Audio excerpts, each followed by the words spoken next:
Jadi kalau orang berbuat baik dengan kasih, itu nilainya secara semesta gede gitu. Tapi kalau ada orang berbuat baik lagi pilkada, pilpres gitu ya, ngasih-ngasih orang,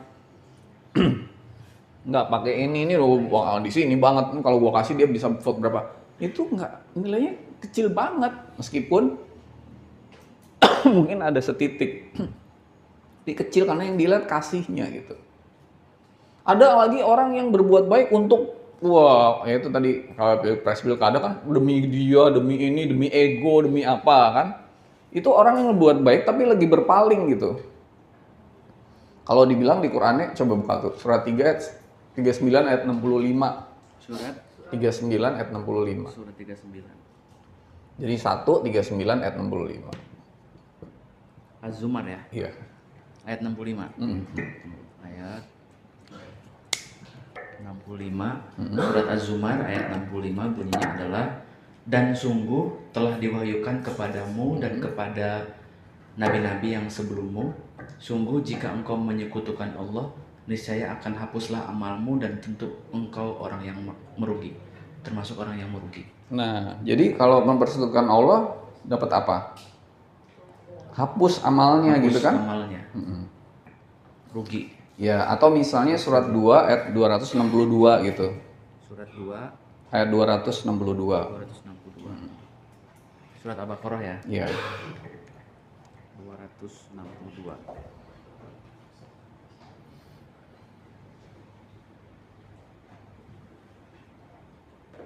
Oke. Surat Al-Baqarah ayat 262. Panjang banget ke bawah ya. Ya. Oke, 62 bunyinya adalah orang yang menginfakkan hartanya di jalan Allah, kemudian tidak mengiringi apa yang dia infakkan itu dengan menyebut-nyebut dan menyakiti perasaan penerima.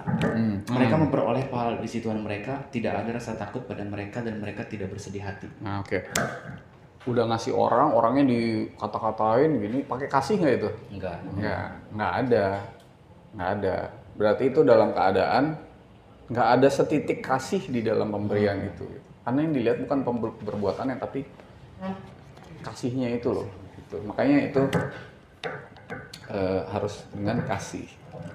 Yang kedua adalah, ini berarti nggak dapat. Ada juga yang misalnya tadi perbuatan baik, kalau nggak pakai ini berarti perbuatan baiknya ada setitik kasih, berlipat-lipat, karena yang dilihat kasihnya gitu. Ya, misalnya di Quran dibalas 10 kali seperti bulir padi dan sebagainya gitu kan. Ada di Al-Baqarah, nanti cari deh ya. Nah, yang ketiga adalah perbuatan baik yang ada di aku satu.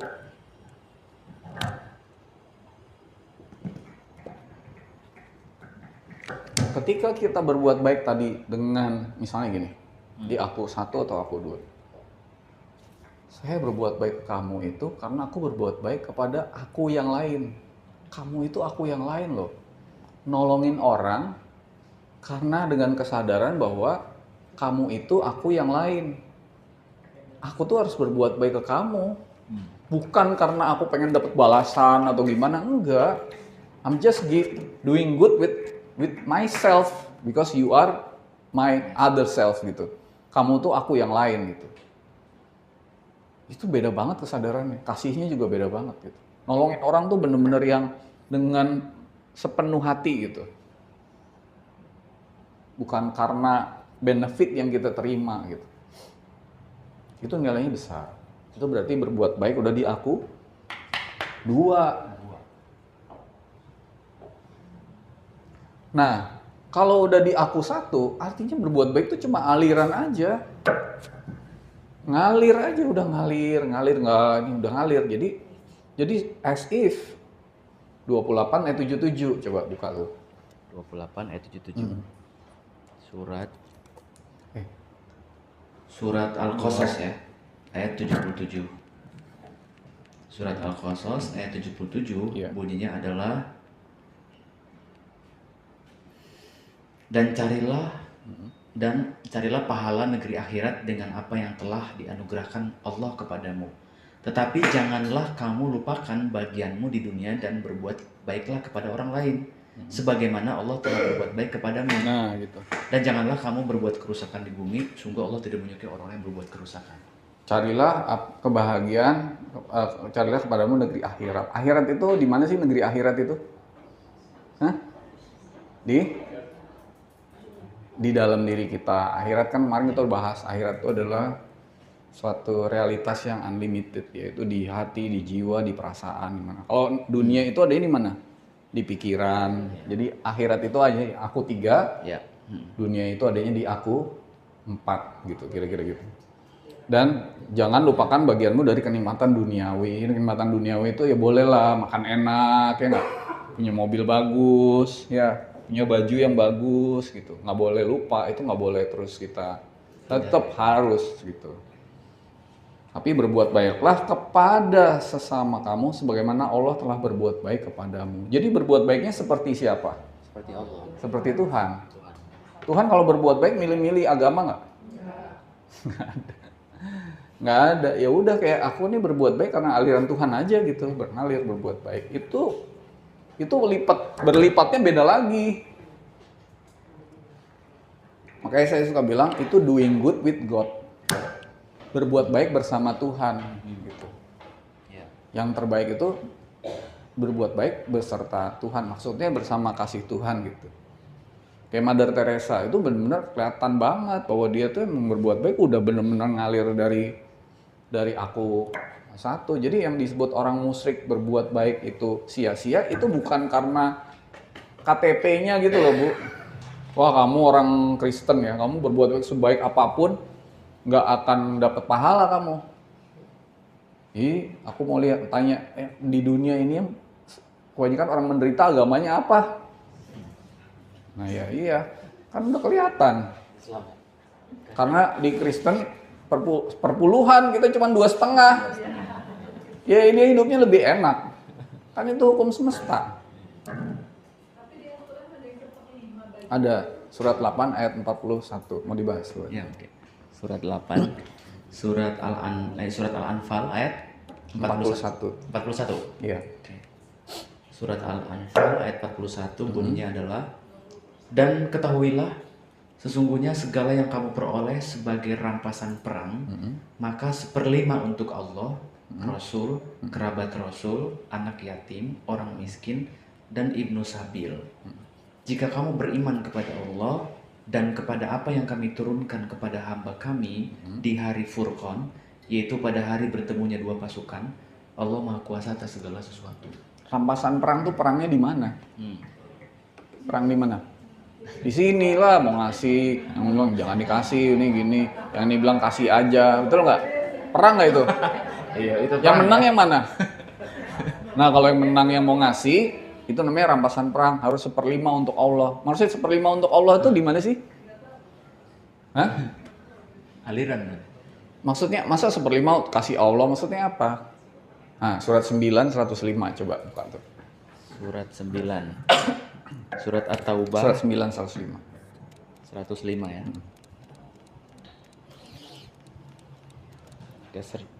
Oke, surat At-Taubah ayat 105 bunyinya adalah, dan katakanlah bekerjalah kamu maka Allah akan melihat pekerjaanmu. Begitu juga Rasulnya dan orang-orang mukmin, dan kamu akan dikembalikan kepada Allah yang Maha mengetahui yang gaib dan yang nyata. Lalu diberitakannya kepada kamu apa yang telah kamu kerjakan. Oh bukan itu ya? Bentar. Bukan ini kayaknya. 9 ayat 105 itu ya, betul? Iya. Ya betul, surat At-Taubah. Bentar. Ayatnya 100. Oh, surat 9 104. Oh, 104. Oke, tunggu sebentar. 104 105 ya.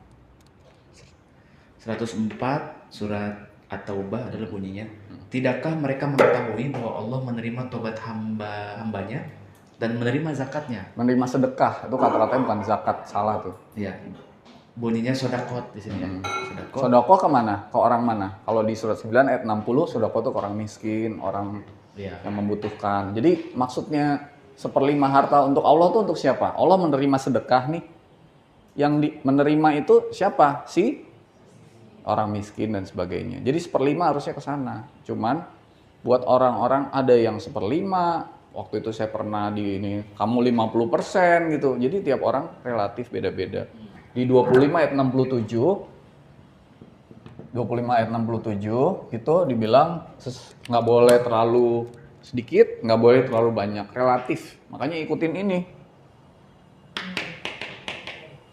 Ya, surat Al-Furqan ayat 67 ya. Iya. Dan termasuk hamba-hamba Tuhan yang Maha Pengasih, orang-orang yang apabila menginfakkan, mereka tidak berlebihan Nggak berlebihan. dan tidak pula kikir. Nah, Di antara keduanya secara wajar. relatif wajar. Tapi Allah bilang 20%. Tadi kalau menang perang 20%. Kalau 20% dan itu aliran dari Tuhan, akan berlipat-lipat nggak nantinya? Kalau kita beri, lalu nanti hidup berikutnya kita akan berlipat-lipat nggak dapatnya? Kalau pakai kasih. Iya. Kalau makin dikit nggak? Itu namanya energi, ada energi kecil, energi besar gitu. Bill Gates orang paling kaya di dunia, dia sedekahnya 99%. Jackie Chan itu barusan $40 juta. Ada yang punya Al-Rajhi Bank itu adalah bank ketiga atau kedua terbesar di Saudi Arabia. Dia tuh kayanya minta ampun, hartanya $16,5 miliar, barusan dia sedekah $16 miliar gitu. Dia cuma perlu 450 juta aja. Orang ini jadi orang paling kaya, apakah karena di hidup ini dia jadi pinter, hebat gitu? Atau hidup sebelumnya dia udah begitu? Hah? Ya hidup sebelumnya ya begitu terus.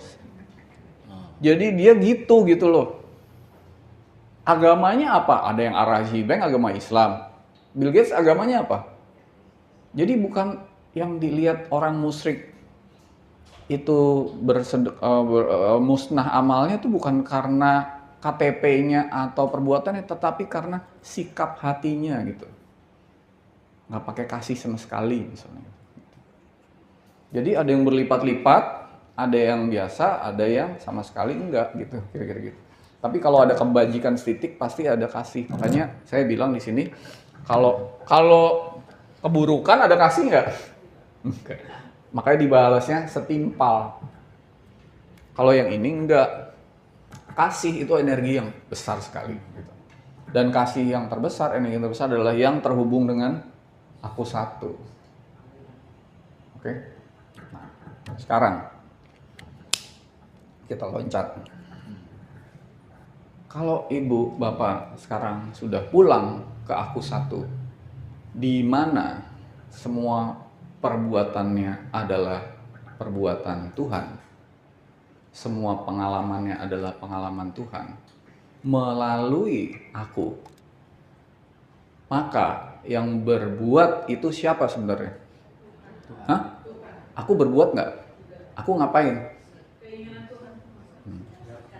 Menyaksikan. Sampai merinding saya. Kalau yang berbuat Tuhan, aku ada pulang ke aku satu. Semua yang berbuat Tuhan, aku hanya menyaksikan. Aku tidak melakukan. Maka ada karmanya nggak? Nggak ada.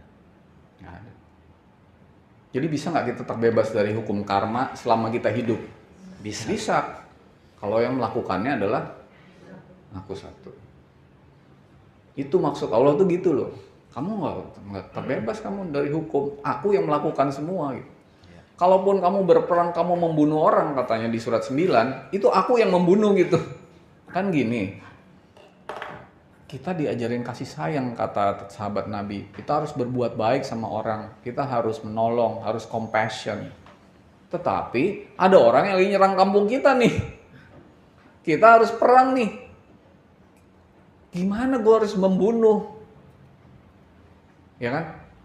Ketika berperang. Nanya kan Nabi Muhammad kan, gimana? Karmanya kan gede membunuh itu. Lalu ayat Quran di surat 9 mengatakan, kalau kamu memenggal itu bukan kamu, aku yang melakukan gitu loh. Jadi membunuh itu kalau dalam peperangan ada karmanya nggak? Nggak ada. Makanya relatif. Kamu memenggal, kamu memotong, aku yang sudah melakukannya karena kamu lagi terdesak gitu. Kita kalau lagi terdesak bela diri gitu ya, Tuhan mengatakan ini udah lakukan gitu. Nggak ada karmanya itu. Nah, Tuhan yang melakukan kita terdesak gitu. Jadi perbuatan baik dan buruk saya tadi bilang relatif. Iya. Nih, Nabi Khidir ngebunuh anak kecil relatif gitu, relatif. Nggak bisa kita pakai satu ukuran yang sama untuk setiap orang dan setiap keadaan gitu kira-kira. Tapi ini, nah kalau aku yang melakukan, aku satu yang melakukan, balasannya berlipat-lipat banget nggak? Yang ngalamin balasannya siapa? Ya kita dan sesama gitu. Gitu. Jadi bisa nggak melakukan hal yang sama tapi balasannya berlipat-lipat luar biasa gitu. Bisa karena yang dinilai bukan perbuatan tapi kasihnya. Ya. Nah, lalu dia mengalami surga dan neraka. Kalau udah mengalami gini, realitas buah karma matang, bisa dihindarin nggak ini? Kejadian ini bisa dihindarin nggak? Kan udah kejadian. Nggak bisa. Kamu mau doakan 70 kali di surat 9 ayat 75. Tetap aja kejadian gitu. Nggak bisa dihindarin lagi, nggak bisa. Kalau udah kejadian, gimana? Sampai karmanya matang ya. Iya, kalau udah matang buah karmanya. Makanya sebelum matang harus apa? Nah, tobat gitu. Waktu di proses ini tobat. Pelajaran ketiga itu tobat. Surat 3, 133, 135 gitu. Coba baca deh 133. Surat. Iya, tobat. Surat Ali Imran ya. 133. Surat bunyinya adalah dan bersegeralah kamu mencari ampunan dari Tuhanmu dan mendapatkan surga yang luasnya seluas langit dan bumi. Iya. Yang disediakan bagi orang yang bertakwa.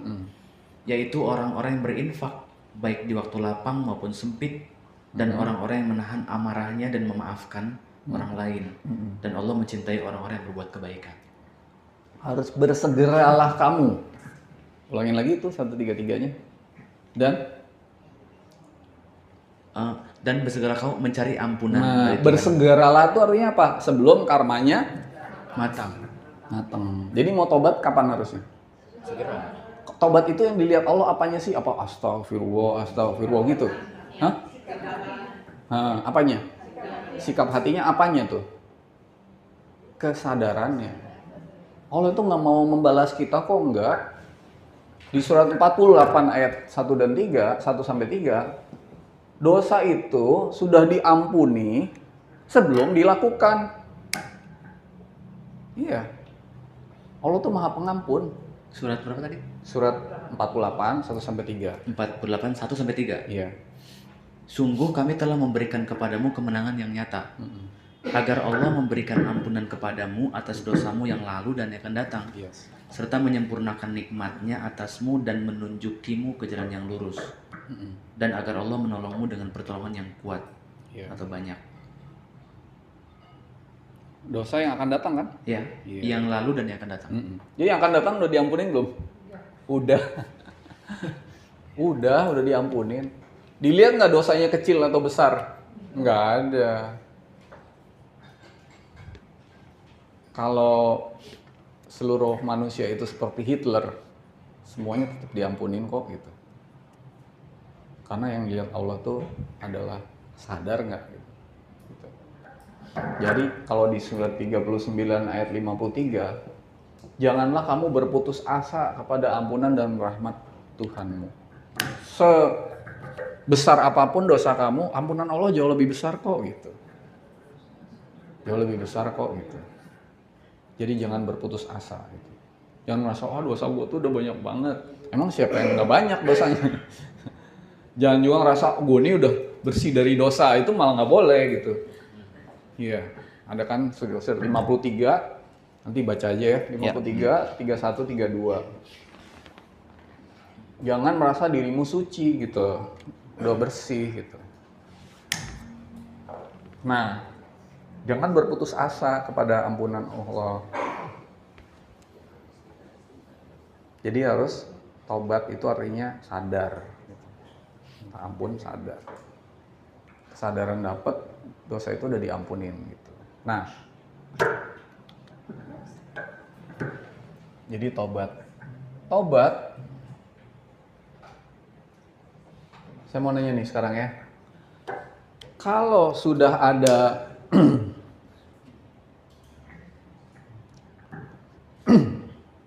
setitik karma buruk yang dilakukan dan terekam, bisa nggak karma itu hilang dengan tobat?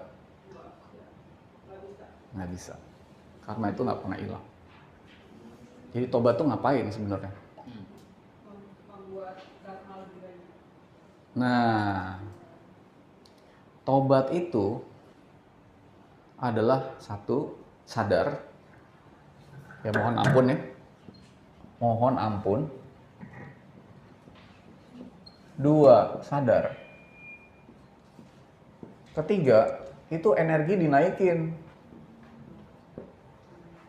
Gitu. Sehingga kalau nanti harus merasakan dosa dan merasakan neraka, nggak terlalu berasa gitu. Seharusnya kamu ini ketabrak truk. Tapi karena energimu besar, kamu udah sadar dan mohon ampun gitu, maka kamu kayak keserempet Gojek aja gitu. Gitu. Lecet dikit gitu loh. Tetap dibalas tetap nggak mungkin hilang. Jadi kayak gini loh, satu botol tinta ini kalau saya kasih air satu kolam renang, tinta ini hilang nggak? Enggak, tapi jadi nggak kelihatan gitu. Hilang mah enggak gitu, nggak kelihatan. Tapi kalau ininya satu botol tinta, airnya juga cuma sebotol, ya kelihatan banget gitu. Jadi salah satu ciri tobat harus berbuat baik. Surat 2 168 misalnya. Berbuat baik, mengajarkan orang, aku udah ngelakuin ini, kamu jangan ya gitu misalnya. Nggak enak nih ngelakuin ini nih. Gitu. Jadi aku jelasin ini bagian dari tobat saya sebenarnya. Supaya teman-teman di sini nggak ngerasain seperti apa yang pernah aku lakukan, aku rasain gitu. Bagian dari tobat ini gitu. Kembali pada Tuhan, pada aku satu, bagiannya adalah mengabarkan gitu. Dan berbuat baik gitu. Mengabarkan juga.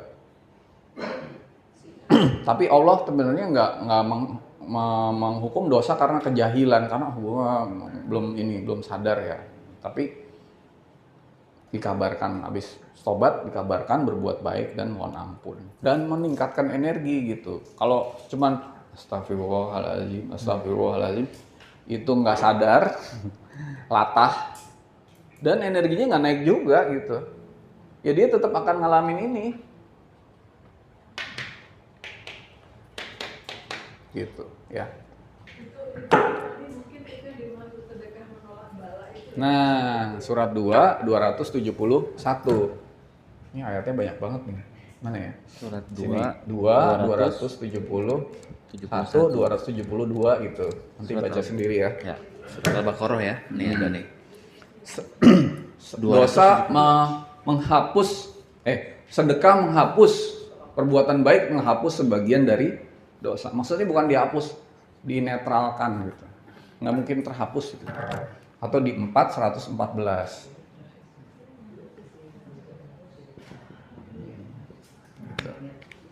Sorry, 11 ayat 14 nggak salah. Coba dibaca deh Mas. Coba ya. 11 ayat 14. 11 tuh surat Hud ayat 14 ya. Bunyinya adalah kecuali orang-orang yang sabar dan mengerjakan kebajikan, mereka yang memperoleh ampunan dan pahala yang besar. 11 ayat 14. Bukan kayaknya. 11 ayat 14. Oh iya, 4 114 betul. Benar. Ya benar ya. Ya, silakan.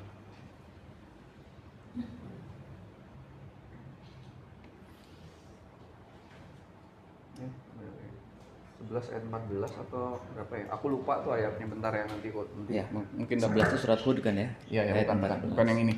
Nah, oke. Hapusan mana? Oke, nah sekarang kalau udah mengalami realitas harus apa? Sabar. Sabar. Ini pelajaran kelima. Sabarlah, nggak bisa, itu nggak bisa dihindarin. Sabar. Sabar itu harus pakai pengetahuan. Gitu. Harus pakai pengetahuan. Pengetahuannya apa? Oh, gue ngerti nih semua ini nih. Jadi gue harus berubah, betul nggak? Jadi kalau udah ada di neraka tuh bisa keluar dari neraka gitu. Sebenarnya kan ini realitas yang ada di dalam aku 3, aku 4, hidupnya dijadiin miskin banget, mungkin badannya cacat, mungkin di Palestina dan sebagainya kena bom. Ini kan di sini. Di sini mah nggak ada pengaruhnya, semua orang bisa happy aja gitu. Tapi kan nggak mungkin juga lagi bom gini, wah happy gitu kan nggak mungkin. Ya tiba-tiba hidupnya di Bantar Gebang gitu, situ aja udah wah berapa kilo dari situ aja udah jauh bau banget gitu. Tapi happy nggak bisa, susah gitu, jadi lebih susah gitu. Makanya hidup terus sejahtera dunia dan akhirat gitu. Caranya dengan selalu mengalirkan energi gitu, ya, dengan kasih. Jadi kita tuh nggak bisa juga gitu loh, cuman di ininya bahagia enak. Sebenarnya sih bisa aja, tapi susah gitu loh, jadi susah gitu. Jadi harus sabar dengan pengetahuan. Sabar dengan pengetahuan apa? Ya sadar dan membuat energi menjadi tinggi dengan berubah gitu. Makanya di 11 ayat 106, 108 posisi dunia dan akhirat itu dinamis. Kan saya udah bilang, dunia akhirat itu bukan suatu tempat geografis, tapi adalah kondisi. Kira-kira kalau kayak gini, ada nggak sih orang yang nggak pernah ngerasain neraka? Hah? Ada? Pernah masuk neraka nggak? Oh pernah. Sering nggak? Sering. Nerakanya di rumah masing-masing. Pernah masuk surga nggak? Ya sering. Coba buka ya surat 19. Surat 19. Ayat 71, 72. Ya, surat 19 itu surat Maryam ya. Maryam. Ayat 71, 72. 7172. Bunyi 19. Ayat 71 bunyinya adalah dan tidak ada seorang pun di antara kamu yang tidak mendatanginya dalam kurung neraka. Ada nggak orang yang nggak? Hah? Nabi deh, Nabi kan orang ya. Pernah nggak? Pernah. Jadi kalau Nabi bilang kamu nih ahli surga, ya kamu lagi di surga aja sekarang gitu. Kamu kayaknya ahli surga, orang liatin bahagia, happy gitu loh. Bukan nanti kalau kamu mati, kamu masuk geografi tertentu namanya surga, nggak gitu. Kalau aku lihat orang lagi sedih gini, kamu lah ahli neraka nih, kamu gitu loh. Tapi kan nggak enak ngejudge gitu ya.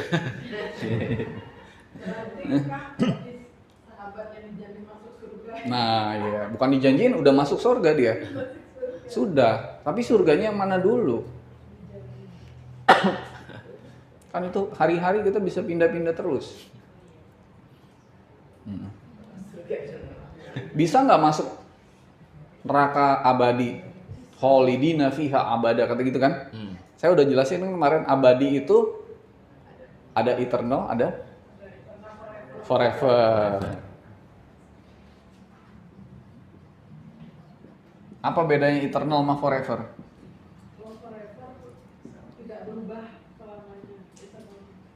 Kalau forever itu, sorry ya, hari kemarin, hari ini, besok, 2 tahun lagi, 3 tahun lagi, 4 tahun lagi, seterusnya, itu namanya forever. Kalau eternal, everything is becoming right now. Karena di situ nggak ada dimensi ruang, waktu, dan tempat, itu kan akhirat. Jadi perasaan saya hari ini, saat ini, nggak ada kemarin, nggak ada besok, itu menderita, itu adalah neraka abadi. bukan nggak bisa berubah, bukan. Di surat 11 ayat 106, 108 bisa kok kamu pindah. Gitu, tergantung kamu aja. Sadar apa enggak gitu. Bisa nggak di surga yang abadi? Ya bisa. Everything is becoming right now. Happy terus. Bahagia, tentram, tenang, damai, regardless of realitas yang terjadi misalnya. Gitu. Bisa nggak lebih tinggi lagi? Kita udah bahas kemarin, ada Al-A'raf, yaitu di aku satu. Yang nggak ada emosi apa-apa. Udah di situ aja terus. Gitu. Bisa nggak dari Al-A'raf turun lagi ke surga, ke neraka? Ya bisa juga. Ini dinamis banget gitu loh. Jadi ada nggak orang yang nggak masuk neraka? Karena mudah-mudahan nanti aku mati nggak masuk neraka ya. Ya loh, tiap hari juga masuk gitu. Ya. Jadi nggak serem gitu loh. Jadi kita tuh hidup tuh nggak serem. Hari-hari udah gue rasain gitu. Makanya mati jangan waktu di neraka gitu. Pas mati dek itu udah lagi di surga gitu. Kemanapun kita berada, bukan surga yang Geografis. bukan kita yang mendekat ke surga, tapi surga yang mendekat kepada kita. Sehingga dimanapun kita berada, kita berasa di surga gitu. Benar nggak? Kalau kita mendekati surga, berarti surganya ada di sana. Tempat. Tapi kalau surga yang mendekati kita, dimanapun aku berada, dimanapun baiti jannati. Kata Nabi Muhammad kan, baiti jannati. Rumahku adalah surgaku. Benar nggak? Salah. Baiti itu adanya di mana? Hati. Qalbu mukmin baitullah. Rumah yang sebenarnya rumah adalah di hati. Mau keluar rumah, mau kemana, baiti jannati. Bukan kalau sampai rumah baiti, keluar rumah neraka gitu. Enggak, maksudnya bukan gitu ya. Di sini bedanya home sama house apa? Home sama house. Bedanya Home sama house. Hah? House itu bangunan. Home is where your heart is. Gitu. Jadi baiti jannati, rumahku adalah hatiku gitu. Yang selalu menjadi bait Allah gitu. Makanya ada pembicaraan Rumi kan waktu ditanya, tok siapa kamu gitu kan, udah pernah dengar ya? Iya. Nah ya, ada Pak Jabir kan di sini. Iya. Pasti udah buka Rumi udah banyak. Aku belum pernah dengar sih, belum pernah ketemu juga. Oke, nah sabar itu harus sadar dan berpengetahuan. Kalau enggak kita ada di siklus yang berulang, di neraka terus nggak keluar, di surga terus nggak keluar. Harusnya kita naik gitu.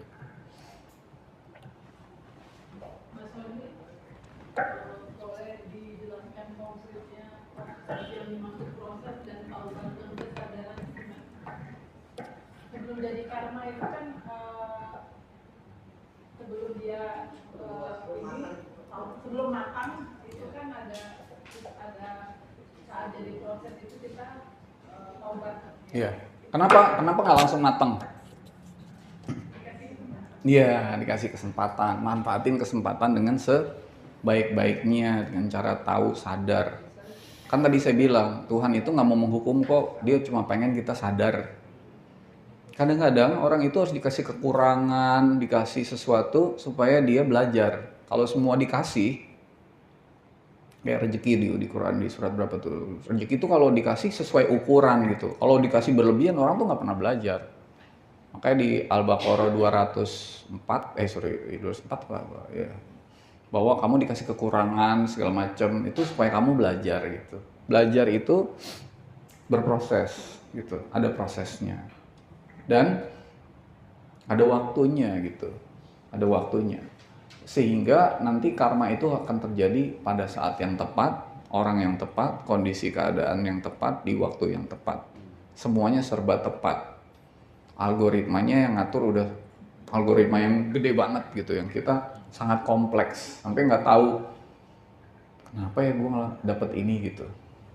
Tapi sebenarnya nanti kalau balik ke aku satu, kita tahu kok saya ketemu orang ini karena dulu pernah ngelakuin ini nih, ketemu dia lagi. Bukan casing yang kita lihat dalamnya misalnya. Oh, gue harus mohon ampun sama dia, minta maaf, ya Allah. Saling memaafkan. Nah, sekarang pertanyaannya, emang kita ketemu itu kebetulan nggak sih? Ada nggak sih kaitannya? Ketemu orang di jalan, ketemu gini, ketemu teman, punya istri, punya anak, punya macam-macam. Ada nggak kaitannya? Kalau ada kaitannya, jadi tiap ketemu orang harusnya kita ngapain sih? Nah, tapi kan nggak lucu dong. Baru kenalan langsung minta maaf. Jadi harus di dalam hati minta maaf, mohon ampun, minta maaf, mohon ampun gitu. Nggak usah diomongin. Yang penting hatinya. Kalau ngomongin capek tuh. Minta maaf, mohon ampun. Dalam hati aja. Maksudnya kan gak selalu jelek, maksudnya ketemu ini. Ya, ibu mau tahu detailnya nggak? Nah gini, kita tahu detail itu cuma untuk sadar kan.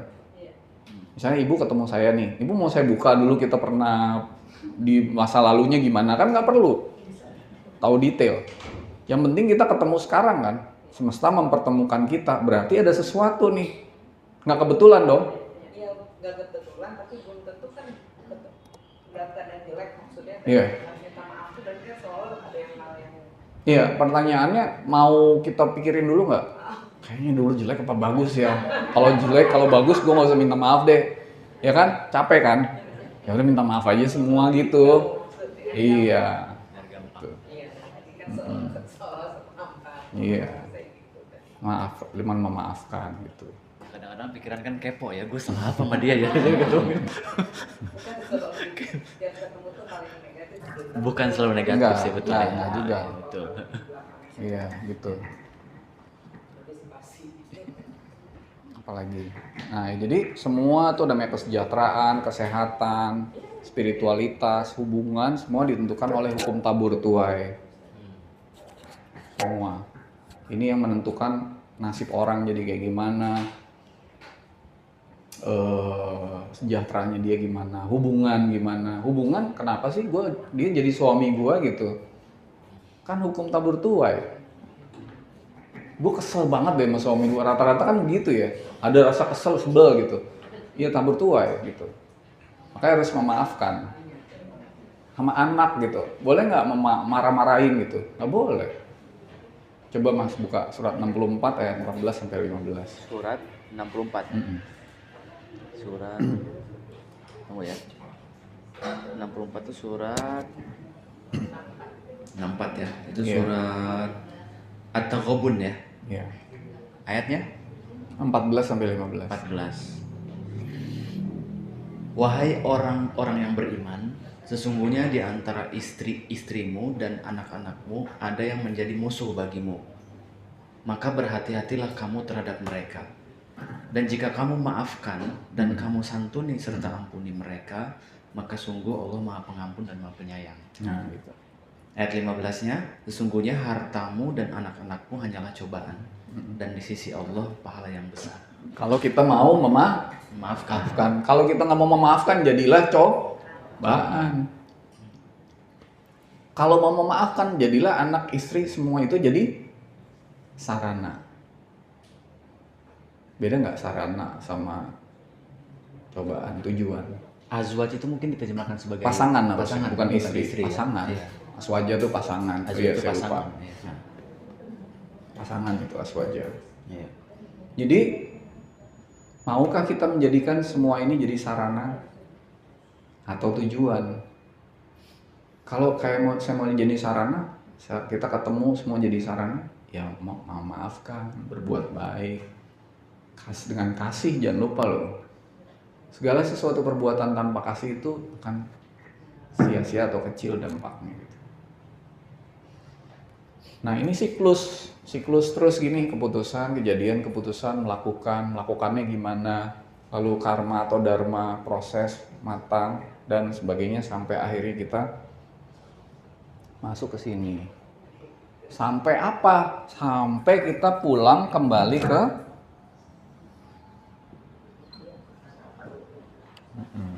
ya Bu.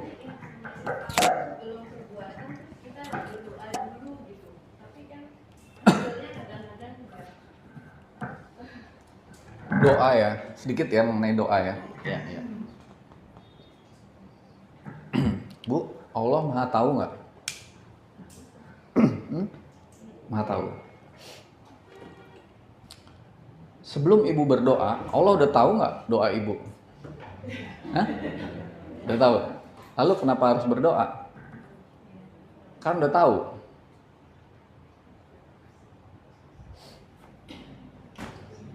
Allah Maha mendengar nggak? Maha mendengar? Sebelum ibu ngomong dia udah dengar belum? Hah? Jadi ngapain harus ngomong ke Tuhan untuk minta orang dia udah tahu dan mendengar? Ayo.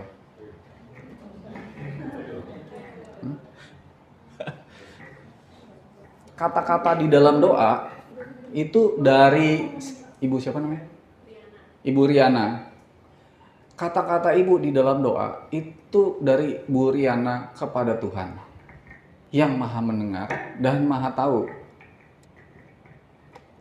Jadi doa ibu itu buat apa gitu? Makanya ini saya lagi bongkar-bongkar dulu, bongkar-bongkar dulu dogmanya. Jadi harusnya berdoa itu untuk Tuhan apa untuk saya? Hah? Untuk saya. Oke. Kalau berdoa untuk saya, kata-katanya dari saya untuk Tuhan, masuk akal nggak? Ayo. Apalagi kata-katanya bahasa Arab yang aku juga nggak tahu artinya apa. Ayo. Udah kata-katanya nggak tahu untuk Tuhan. Terus kalau doa tajwidnya salah, dibilang salah arti, salah maksud. Nah, gimana? Kata-katanya apalan lagi. Ada waktu itu orang yang suci yang berdoa dari hati, terhubung kepada Tuhan, lalu kita ngikutin, ngapalin doanya dia. Padahal kan waktu itu dia lagi terhubung sama Tuhan, dan itu kan dia gitu loh. Beda dong, kan relatif. Jadi doa itu untuk merubah takdir Tuhan atau merubah diri saya? Coba jawab. Jangan asal jeplak aja dari hati gitu. Jadikan ini sebagai kesadaran untuk merubah takdir Tuhan atau merubah diriku gitu. Jadi kalau untuk merubah diriku ya, kata-katanya harusnya dari mana? Kemana? Dari aku ke Tuhan apa dari Tuhan ke aku? Kalau dari Tuhan ke aku, jadi waktu doa itu aku ngapain?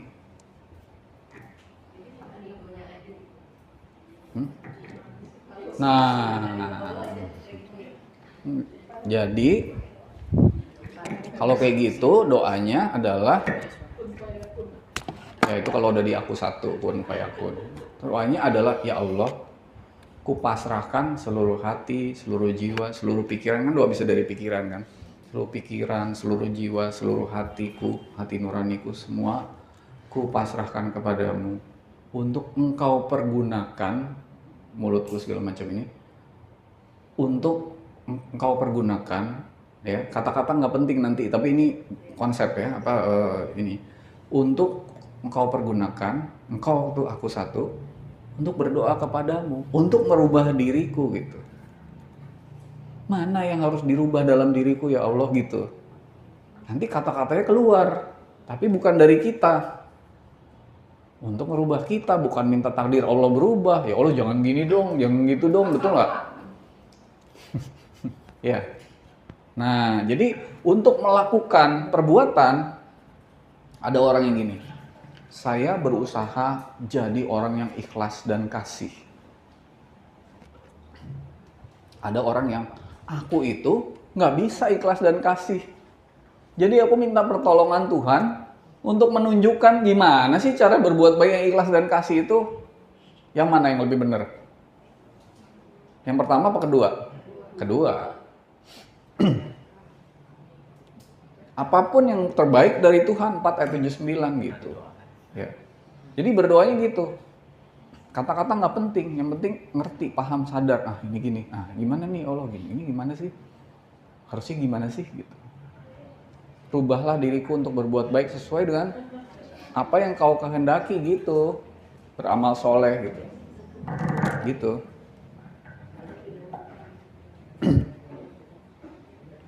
Surat berapa tuh? Banyak tuh ayatnya, ada 35, 32 dan sebagainya gitu.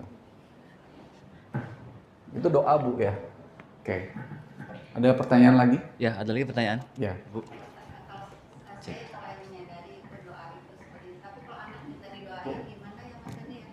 Doain ya Ma gitu.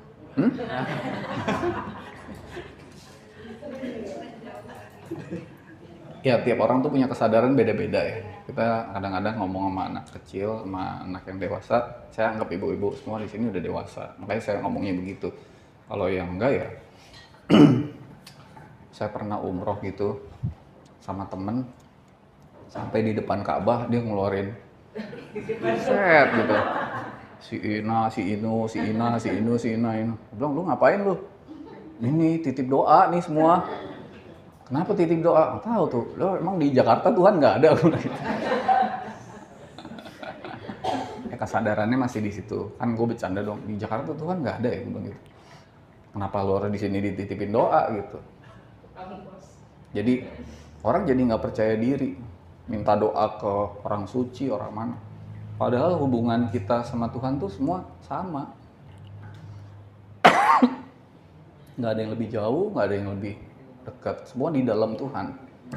Tapi kesadaran-kesadaran seperti itu yang harus nunggu kiai, ustadz, habib segala minta doa segala macam tuh, kita jadi jauh gitu dari Tuhan. Harus ke Arab dulu, bener nggak? Makanya nih nanti bentar lagi saya mau keluarin 3 fakir judulnya Kiamat. Kita hancurin semua konsep-konsep itu gitu. Gitu, ya. Kalau misalnya doa ibu, nah itu juga ikatkan sebab kita untuk ibu ini. Doa ibu lebih kuat gitu dibanding doa. Iya, doa ijabah. Karena ibu itu tulus kan doain anaknya. Kan yang dilihat kan hatinya, kasihnya itu. Kalau bapak kan mungkin kasihnya rada nggak, sebenarnya nggak ada gender, roh itu sama. Tapi ibu ke anak itu lebih kasih. Tapi jangan lupa juga ada kemelekatan di situ. Hati-hati. Jadi nggak semua ibu doanya ini gitu. Lagian yang kedua, doa itu kan bukan untuk merubah takdir Tuhan, tapi membuat sikap hati kita membaik terhadap Tuhan. Gitu. Hubungan, it's about relationship. Tentang hubungan. Ini tentang hubungan kok, bukan tentang apa yang kita mau terjadi gitu. Gitu. Jadi sebenarnya Mas Romi, intinya doa itu kasih itu ya. Kasih. Doa ibu ke anak karena ada kasihnya. Karena Itu kasih, energi besar. betul. Energi besar. Bisa nggak kita di aku satu doain semua dengan kasih? Bisa. Nggak bisa. Kasih itu nggak ada habis-habisnya. Roma arsalnaka ila rahmatan lil alamin, dengan seluruh alam kita doain gitu misalnya. Kasih kita makin besar, terhubung dengan yang lebih besar gitu. Jadi doa itu bisa juga afirmasi ya? Buat doa.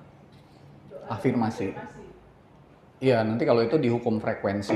Jadi afirmasi ada dihukum frekuensi. Kalau doa itu tadi afirmasi itu kan kadang-kadang ada kemauan kita juga. Tapi afirmasi apa yang Tuhan mau misalnya gitu. Itu beda-bedanya tipis sih nanti ya. Pelan-pelan ya. Kalau kita kan suka mendoakan yang meninggal itu gimana? Daripada Bikin hadiah misalnya ke orang tua, kan baca doa. Mungkin nanti ada bab tentang doa kali Mas ya. boleh. Tentang doa. Ini nggak apa-apa. Hukum tabur tuai dulu nih ya, kita selesaikan. Nggak apa-apa. Doa kepada orang yang meninggal. Orang tua misalnya dari Iya. orang tua. Belum tentu orang tuanya lagi mau didoain. Kalau dia lagi sibuk gimana dengan aku tiganya itu? Nah, jadi harusnya doakan supaya dia nggak sibuk dulu. Jadi dia bisa santai, tenang, berpaling dari semua yang dipikirkan, dirasakan. Orang meninggal tuh masih punya pikiran, perasaan, emosi, persepsi, imajinasi dan sebagainya. Kalau dia masih sibuk di situ namanya alam barzah, yang di alam dunia yang sebelumnya dia belum lepas, artinya belum pasrah dan berserah melepaskan semua dunia yang sebelumnya itu. Harusnya kita didoain supaya dia berpaling dari semua itu dan tidak sibuk. begitu dia santai, lepas, kasih sayang Tuhan, kata-kata nggak penting, tapi kira-kira kasih sayang Allah bantu mengalir lewat diriku ini dan menghubungkan aku dengan, terhubunglah dengan arwah orang tuanya.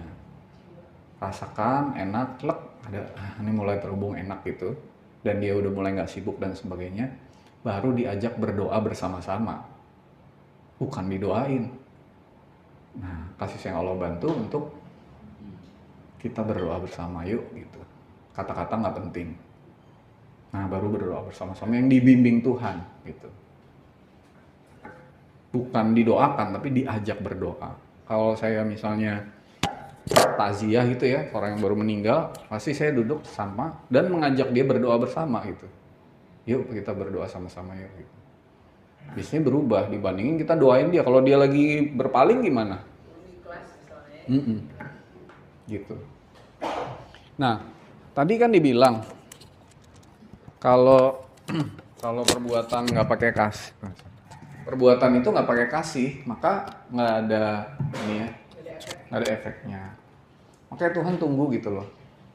Tuhan tunggu sampai kamu itu berpaling dari semua pikiran, perasaan ini dan kembali, dan kemudian kita baru berbuat dengan sebaik-baiknya. Jadi ini kenapa sih pakai kasih dan ada hukum tabur tuai? Nah, hukum. Jadi di atas semua hukum semesta ada namanya kasih gitu loh. Kasih itu jauh lebih gede dari semua hukum yang 20 itu gitu. Kasih Tuhan yang berkelimpahan yang ada di aku 2 dan aku 1 gitu. Kira-kira gitu mungkin. Ada lagi mungkin itu kali. Silakan Bu. Ya, oke. Kita baru ngomongin satu hukum Semesta.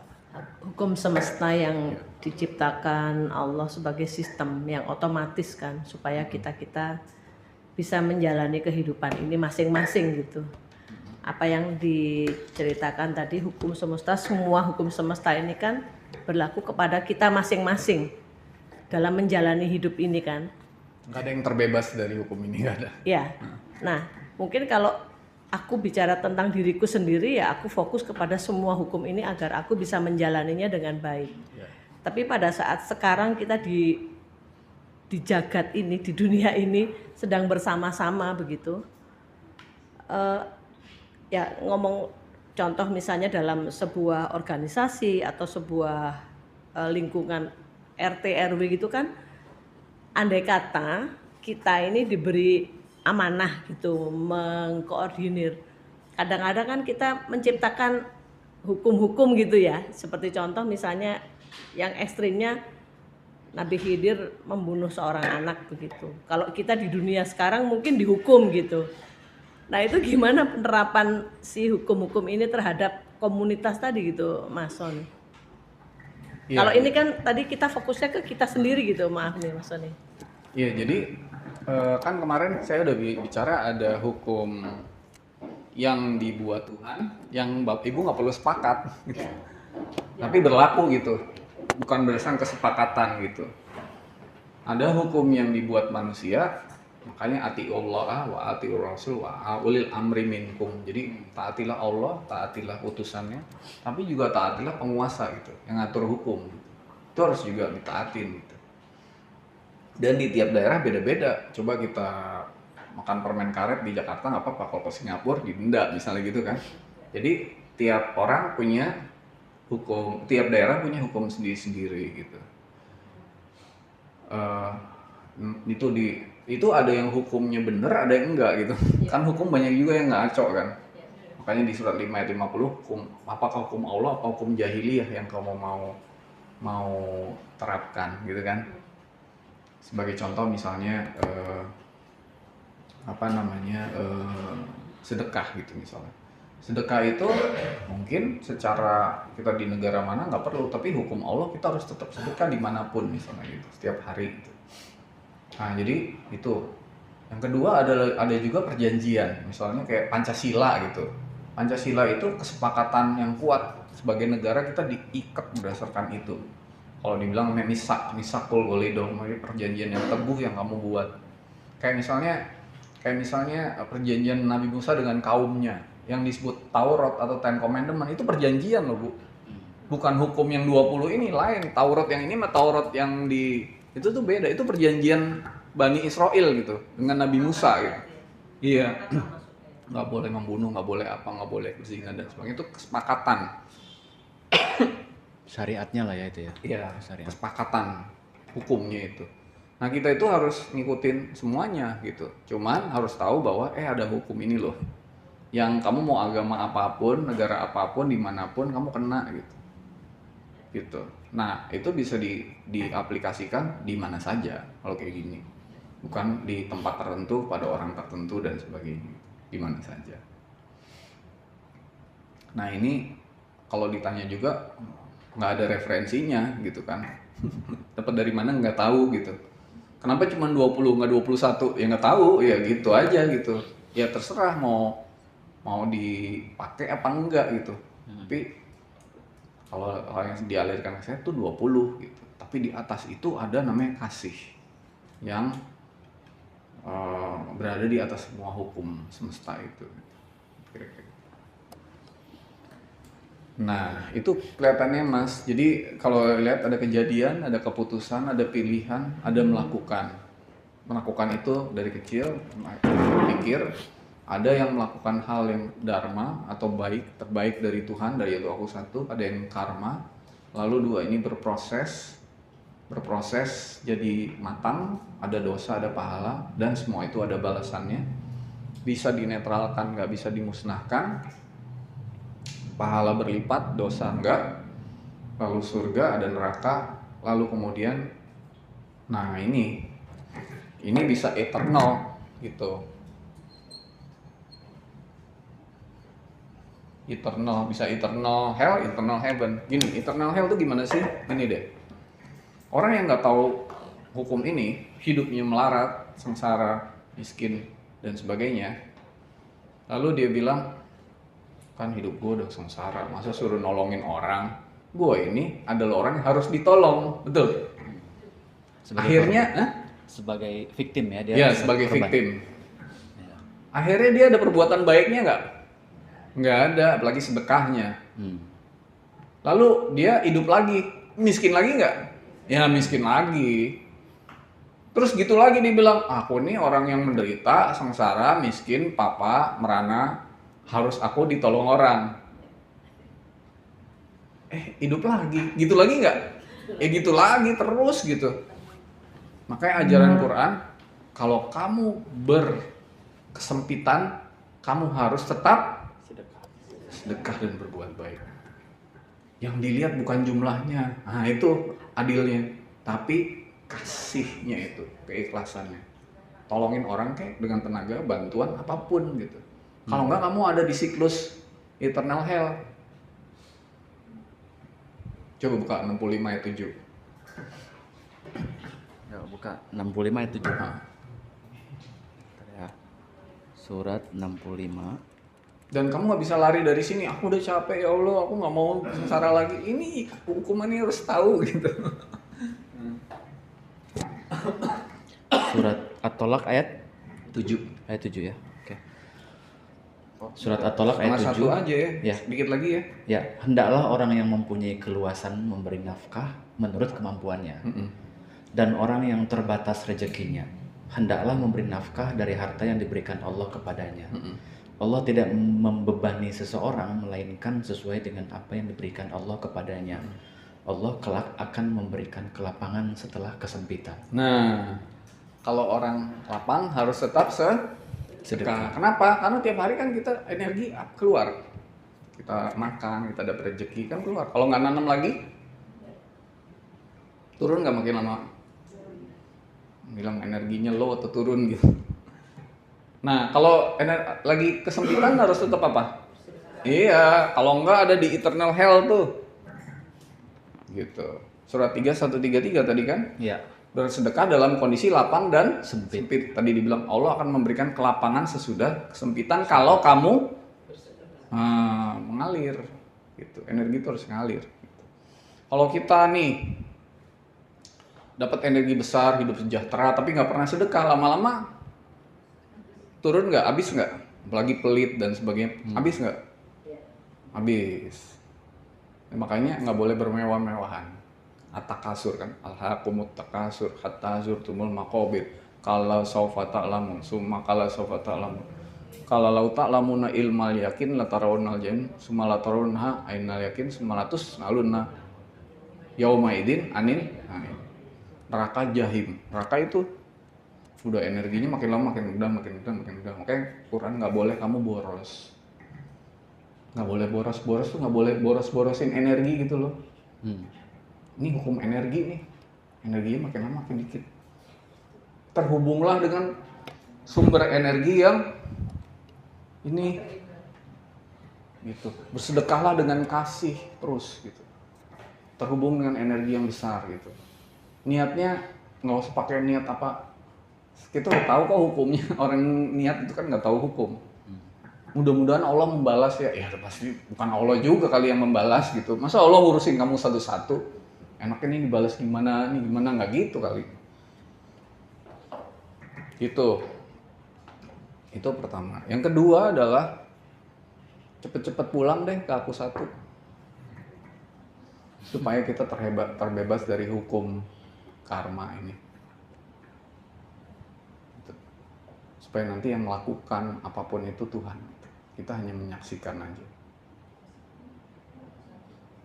Apapun yang kita lakukan akan berkelimpahan, berlipat ganda. Dan Tuhan yang melakukan gitu.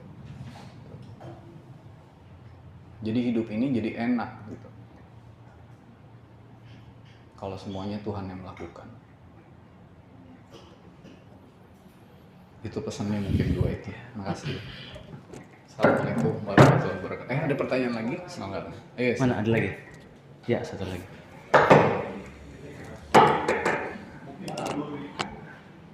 Keputusan pilihan melakukan ini mungkin yang biasa kita hadapi dalam kehidupan sehari-hari. Jadi kalau kita ada kejadian, keputusan dan pilihan, mungkin di awal-awal kita hanya sampai kepada pikiran dan sesuai pengetahuan pengalaman kita masuk ke pusat kesadaran. Tapi yang saat ini ada contoh kejadian, misalnya kejadian itu udah kita mungkin langsung ke aku satu, kita ikhlaskan aja, kita sabarkan aja. Tetapi karena menyangkut orang banyak, maka keputusan pilihannya itu kita mulai dari aku satu, aku tiga, mungkin sampai aku dua, Mas Sony. Karena ini melibatkan orang banyak. Nah, apakah itu seperti itu, Mas Sony? Iya, jadi keputusan itu bisa melibatkan diri kita sendiri atau orang banyak gitu kan. Makan kalau keputusannya untuk orang banyak kita harus di aku satu gitu. Kalau di aku tiga tuh ada conflict of interest, vested interest, ada kepentingan sendiri gitu. Tapi kalau kepentingannya di aku satu tuh nggak ada emosi, nggak ada kepentingan pribadi, karena udah keluar dari separate self atau diri yang terpisah. Gitu. Jadi semakin kompleks sebuah keputusan, justru kita harus ada di pihak Tuhan gitu, bukan di pihak kita gitu. Ini kata-kata yang enak diomongin tapi dalam, tapi juga ini di pihak Tuhan lah kita berkeputusan gitu, bukan di pihak saya gitu. Gitu. Jadi Tuhan maunya aku gimana, kami gimana, ngomongnya gimana gitu. Nah gitu, jadi semua tuh aliran, bukan penciptaan kita sendiri gitu. Nah, saya boleh kasih pengalaman ya, Pak. Dulu waktu saya 2008 tuh, aku tuh bingung hidup tuh, kayak bingung lah gitu. Ini gue hidup mau ngapain gitu. Maksudnya saya 2008 tuh umur saya 33. Waktu itu 33 tuh aku udah CEO gitu di bank asing gitu. Terus udah udah apa gitu.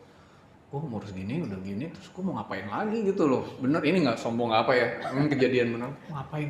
Terus gue kalau mati besok, terus gue mau gimana gitu. Jadi kebingungan.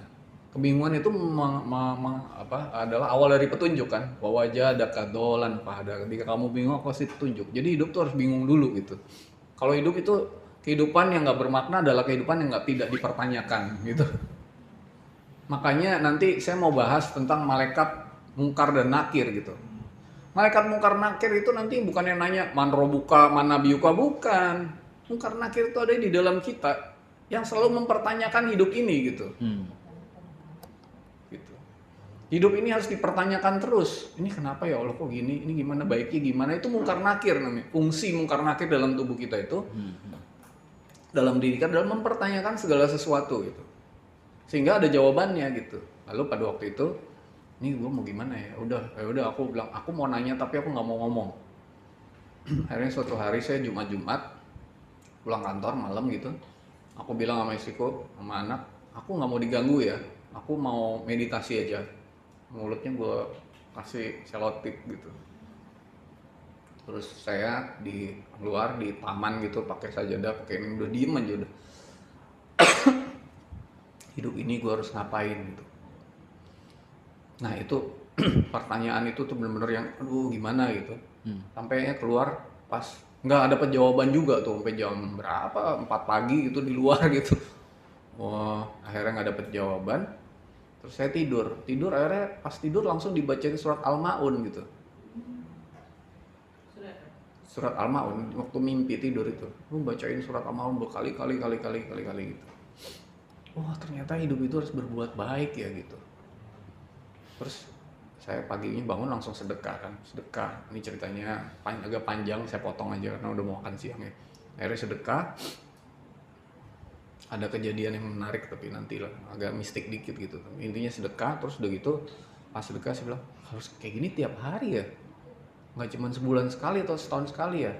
Iya gitu, terus akhirnya berapa banyak Tuhan gitu, aku nggak mau salah nih, 60 deh gitu, 60 orang miskin tiap hari gitu. Nanti kalau bini gue marah gimana? Itu melibatkan orang lain kan? Betul nggak? Malaikat mungkar yang nanya. Iya. Kalau bini gue nggak setuju gimana? Ya tanya aja dulu ke dia gitu. Everybody happy, harus happy loh, nggak boleh ada yang melawan. Gitu. Karena kan harus dia nih yang. Saya, ya udah deh, gue pasrahin gitu. Terus gue itu bilang sama bini, kayaknya ulang tahun mau ngapain nih gitu kan, dia ulang tahun nih. Dia bilang gini, masa kayaknya kita nggak usah makan yang gimana, kita kasih makan orang miskin aja yuk. Gue bilang cocok, terus cocok. Gue bilang berapa banyak? 60 gimana? Cocok. Gitu. Cocok. Padahal gue udah tahu tuh sebelumnya ngomong 60 nih, 60 boy, terus 60 dia ngomong gitu. Udah yuk gitu. Terus tahu nggak? Habis itu ada ayat Qur'annya atau nggak? 58 ayat 4 coba baca tuh. 58 ayat 4 ya terus.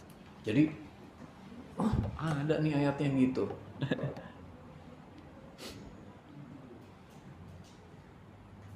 Terus aja dulu, nggak apa-apa. Iya, 58. Nah, terus udah gitu, udah nih. Tadi lupa. 58 ayat 4 ya. Udah nih ceritanya.